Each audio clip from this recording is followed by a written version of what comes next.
Hello everyone, welcome to my YouTube channel. Today I am going to add one more video in the ongoing series. Let's get started the video. आज की कहानी का title है death is universal truth. मृत्यु शाश्वत सत्य है। There lived a woman named Gautami in Rajgriha. Rajgriha में एक महिला रहती थी। राजगृह में एक गौतमी नाम की, नेम्ड गौतमी का मतलब है गौतमी नाम की एक महिला रहती थी राजगृह में। लिव्ड का मतलब है रहती थी। Woman, woman singular common noun है। सिंगुलर कॉमन नाउन के पहले आर्टिकल ए और एन का यूज किया जाता है। यहाँ पे ए आर्टिकल का यूज किया गया है according to their Hindi sound. अगर कॉन्सोनेंट साउंड है तो आर्टिकल ए का यूज किया जाएगा, अगर वोवल साउंड आ रहा है तो आर्टिकल एन का यूज किया जाएगा। She was the daughter of a poor farmer. वह एक गरीब किसान की पुत्री थी। फार्मर अगेन यहाँ पे सिंगुलर कॉमन नाउन है। सिंगुलर कॉमन नाउन के पहले आर्टिकल ए का यूज किया गया है। पुअर, पुअर यहाँ पे एक एडजेक्टिव है। एडजेक्टिव वो होते हैं जो नाउन की विशेषता बताते हैं ना। फार्मर, फार्मर कैसा था, किसान कैसा था, गरीब था। फार्मर, यहाँ पे डॉटर के पहले द आर्टिकल का यूज किया गया है क्योंकि किसी डॉटर यहाँ पे डिफाइन हो चुकी है, किसी पर्टिकुलर डॉटर की बात हो रही है। एक गरीब फार्मर था, उसकी डॉटर की बात हो रही है। वह कौन थी? एक गरीब किसान की पुत्री थी। She was ब्रोटअप। ब्रोटअप का मतलब है उनका पालन पोषण हुआ।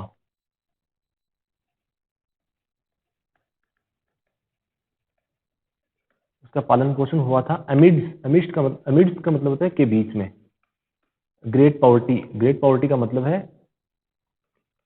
बड़ी गरीबी में। उसका पालन पोषण बहुत ही गरीबी में हुआ था। पॉवर्टी का मतलब है गरीबी। इवन आफ्टर हर मैरिज, उसकी शादी के बाद भी। इवन का मतलब भी, आफ्टर का मतलब बाद में, हर मैरिज उसकी शादी के बाद भी। There was no end to her sufferings. Sufferings का मतलब है यहाँ पे दुख, दुखों। शादी के बाद भी उनके दुखों का कोई अंत नहीं था। हर लोज, हर लोज का मतलब है उनके ससुराल वाले।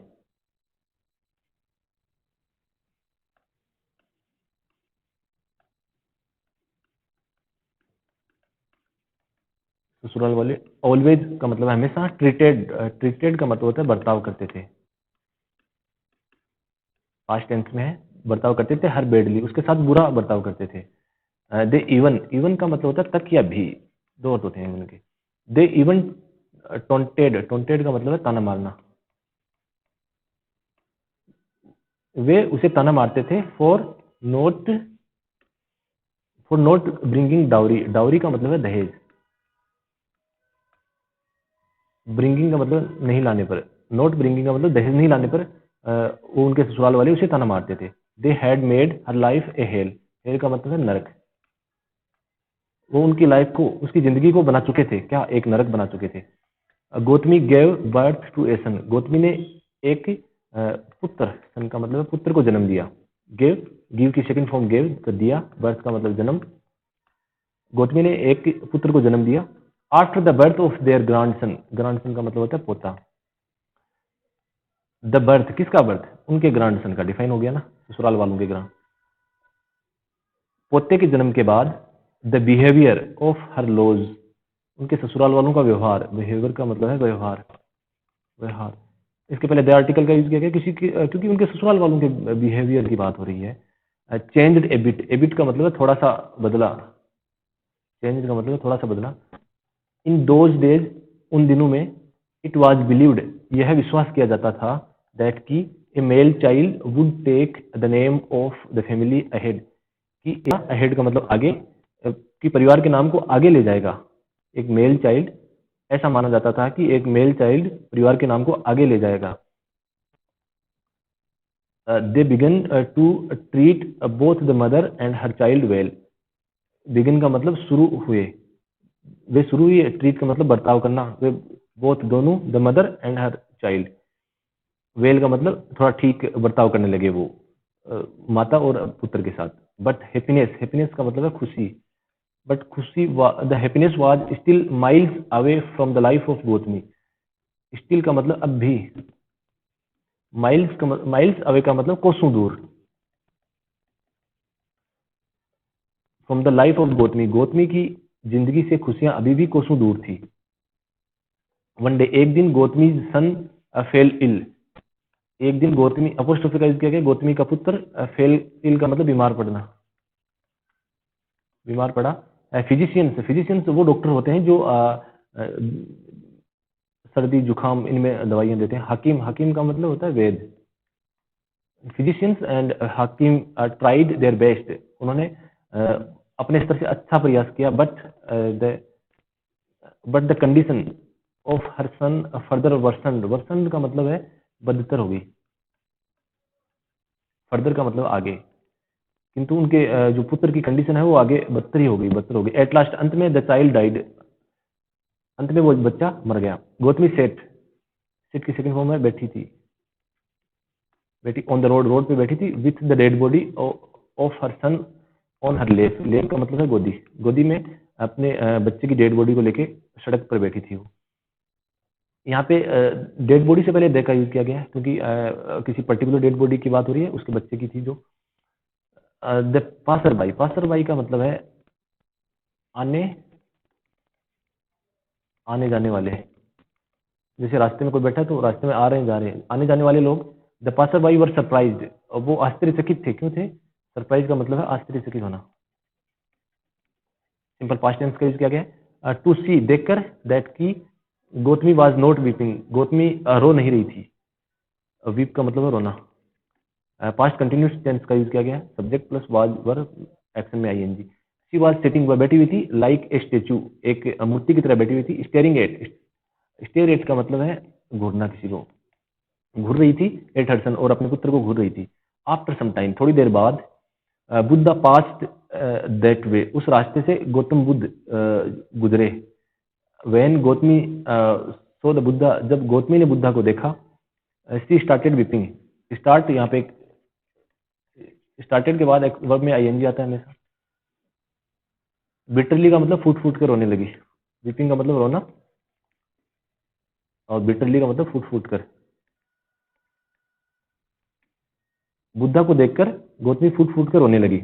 She put her son on the feet of Mahatma Buddha and said, उन्होंने, पुट का मतलब होता है रखना, हर सन बोला अपने पुत्र को, on the feet of Mahatma Buddha, Buddha के चरणों में अपने पुत्र को रख दिया उन्होंने। यहाँ पे फीट के पहले दे का यूज किया गया, क्योंकि किसी पर्टिकुलर फीट की बात हो रही है, किसी पर्टिकुलर व्यक्ति के पैरों की बात हो रही है। बुद्धा के चरणों में उन्होंने रख दिया एंड कहा, please bring life back, bring का मतलब लाओ, लाइफ का मतलब जिंदगी, बैक का मतलब वापस, टू माई सन, मेरे पुत्र की जिंदगी वापस लाओ। He is my only son, वह मेरा इकलौता पुत्र है। I have never made complaint, एक वर्ड होता है COMPLAIN, कंप्लेन, कंप्लेन का मतलब होता है शिकायत करना, ये एक वर्ब है। एक दूसरा वर्ड होता है कंप्लेंट, कंप्लेंट का मतलब होता है शिकायत, ये एक नाउन है, यहाँ पे ये नाउन है। आई हैव नेवर मेड, मैंने कभी शिकायत नहीं की है टू गॉड, भगवान से, but now I am complaining, किंतु अब मैं शिकायत कर रही हूँ। कंप्लेनिंग का मतलब सब्जेक्ट इज RM और वर्ब में ING लगा हुआ है, प्रेजेंट कंटिन्यूस टेंस कर दिया गया। I am complaining to you, मैं अब तुमसे शिकायत कर रही हूँ। एज, एज का मतलब जैसे कि you are the representative of God, representative का मतलब होता है प्रतिनिधित्व है या प्रतिनिधि। द यहाँ पे प्रतिनिधि के पहले द आर्टिकल का यूज किया गया है, क्योंकि किसका प्रतिनिधि? ईश्वर का प्रतिनिधि, डिफाइन हो गया। क्योंकि जैसे कि you are the representative of God, जैसे कि तुम ईश्वर के प्रतिनिधि हो। काइंडली, कृपया, have pity on me, have का मतलब होता है रखना, पाइटी का मतलब दया, कृपया मुझ पर दया करो। बुद्धा कंसोल्ड, कंसोल्ड का मतलब होता है सांत्वना देना। बुद्धा कंसोल्ड है, बुद्धा ने उसे सांत्वना दी एंड कहा, हैव पेशेंस, धैर्य रखो। I would do your work, मैं तुम्हारा काम करूंगा, but you have to bring arms for me, किंतु तुम्हें लाना होगा। You, I would do your work, मैं तुम्हारा काम करूंगा, ये जो विल का पास्ट वुड के रूप में यूज किया गया, डू योर वर्क, मैं तुम्हारा काम करूंगा, किंतु यू हैव टू ब्रिंग, तुम्हें लाना पड़ेगा। आर्म्स, आर्म्स का मतलब होता है भिक्षा, फॉर मी, तुम्हें मेरे लिए भिक्षा लानी पड़ेगी। शी रेडीली, वह तुरंत, एग्रीड का मतलब सहमत हो गई, वह तुरंत सहमत हो गई। एंड स्टार्टेड टू लिव, और जाने लगी, स्टार्टेड टू लिव जाने लगी, टू ब्रिंग लाने के लिए, आर्म्स भिक्षा लाने के लिए जाने लगी। बुद्धा स्टॉप्ड हर, बुद्धा ने उसे रोका। एंड सेड कहा, यू हैव टू एक्सेप्ट, तुम्हें स्वीकार करनी पड़ेगी, द आर्म्स, कौन सी आर्म्स, ओनली फ्रॉम, केवल वहां से, केवल उन्हीं घरों से, the houses where none of the relatives have died, जहां उन घरों से ही तुम्हें भिक्षा लानी है जहां पे किसी की मृत्यु नहीं हुई है, किसी भी रिश्तेदार की, रिलेटिव्स का मतलब किसी भी रिश्तेदार की मृत्यु नहीं हुई है। दैट इज इसका मतलब in other word, in other words, दूसरे शब्दों में, द हाउस, वह घर, वेयर, जहां all the members are alive, जहां पर सभी मेंबर जीवित हो। Gautami promised Buddha to bring alms from the houses where nobody had died, Gautami ने प्रोमिस का मतलब वादा किया बुद्धा से, टू ब्रिंग, लाने के लिए, आर्म्स, भिक्षा, उन्हीं घरों से भिक्षा लाऊंगी जहां पर, वेयर का मतलब जहां, नोबडी का मतलब नोबडी हैड डाइड, किसी की मृत्यु नहीं हुई थी, उन्हीं घरों से भिक्षा लाऊंगी। सी वेंट, वह गई, and made an extensive search, extensive का मतलब है व्यापक, सर्च फॉर का मतलब तलाश, सच houses, but she couldn't find even a single house where all the members were still alive. वह गई and made an extensive search for such houses, और एक व्यापक तलाश की ऐसे घरों की जहाँ पे किसी की मृत्यु नहीं हुई हो, बट किंतु सी कुडंट फाइंड, वह पता नहीं लगा सकी, इवन यहाँ तक कि एक सिंगल हाउस, एक सिंगल ऐसे घर की जहां पर all the members were still alive, जहां पर स्टिल का मतलब अब भी, जिस घर के सभी सदस्य अब भी जीवित थे, पास्ट टेंस थे। इन एवरी हाउस, प्रत्येक घर में, समवन और द अदर का मतलब है कोई न कोई, हैड डाइड, प्रत्येक घर में किसी न किसी की मृत्यु हुई थी। हेंस का मतलब है इस प्रकार। गौतमी फेल्ड, गौतमी असफल हुई, to bring arms for Buddha, Buddha के लिए भिक्षा लाने में गौतमी असफल हुई। सी रिटर्न, वह लौटी, टू बुद्धा, बुद्धा के पास, विथ हर हेड डाउन, अपना सर झुका के बुद्धा के पास लौटी। सीइंग हर, उसको देखकर, देखकर। बुद्धा सेड, बुद्धा ने कहा, क्या कहा, I was waiting for you, मैं तुम्हारा ही इंतजार कर रहा था, but you have taken a long time, किंतु तुमने बहुत समय लिया है। प्रेजेंट परफेक्ट टेंस का यूज किया गया है। Have you brought arms for मी, क्या तुम मेरे लिए भिक्षा लाई हो। सी रिप्लाइड, उन्हें उत्तर दिया, that she couldn't find even a single house where none of the members had died, उसने जवाब दिया कि वह यहाँ तक कि एक भी ऐसा घर नहीं ढूंढ सकी जहां पर नन ऑफ द मेंबर्स, किसी भी व्यक्ति की, किसी भी उस घर के किसी भी सदस्य की मृत्यु नहीं हुई थी। एंड इस प्रकार सी वाज अनेबल, वह असक्षम थी, टू ब्रिंग, लाने में, आर्म्स, भिक्षा लाने में असक्षम थी। हियरिंग गौतमी, गौतमी को सुनकर, बुद्धा सेड, बुद्धा ने कहा, क्या कहा, death is an universal truth, मृत्यु एक शाश्वत सत्य है। हूसो एवर, जो कोई भी, टेक्स बर्थ, जन्म लेता है, हैज टू डाई, मरना, मरना है, has to die,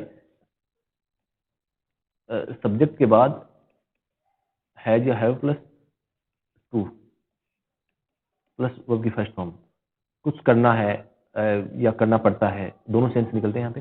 takes birth, has to die, मरना है एक दिन, जो कोई भी जन्म लेता है उसे एक दिन मरना है।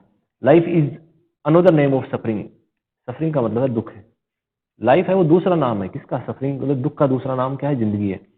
अनोदर, अनोदर यहाँ पे एक डिटर्मिनर्स है, डिटर्मिनर्स अन्य, जिसका अर्थ होता है अन्य, ये हमेशा सिंगुलर पॉजिटिव सेंटेंस में किया जाता है और सिंगुलर सिंगुलर काउंटेबल नाउन के पहले किया जाता है। अगर प्लूरल काउंटेबल नाउन के पहले करना है तो अदर का यूज किया जाएगा, अगर नेगेटिव सेंटेंस में करना है तो एनी अदर, सेंस सेम रहेगा।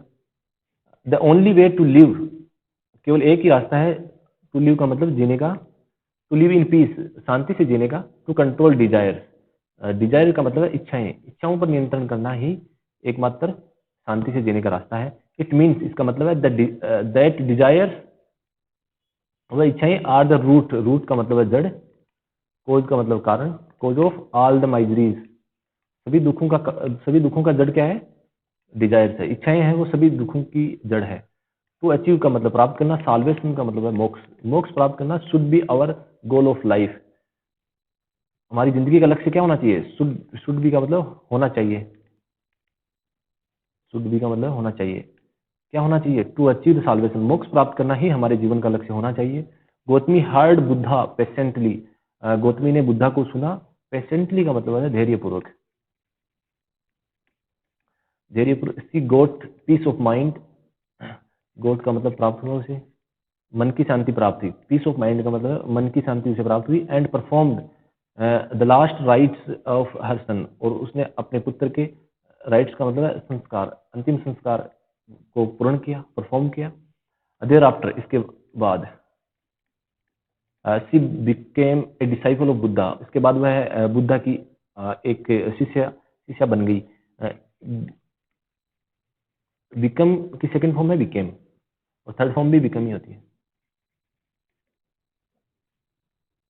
This is the end of this video. Thank you for watching this video. If you found this video informative, kindly share and subscribe. Thank you.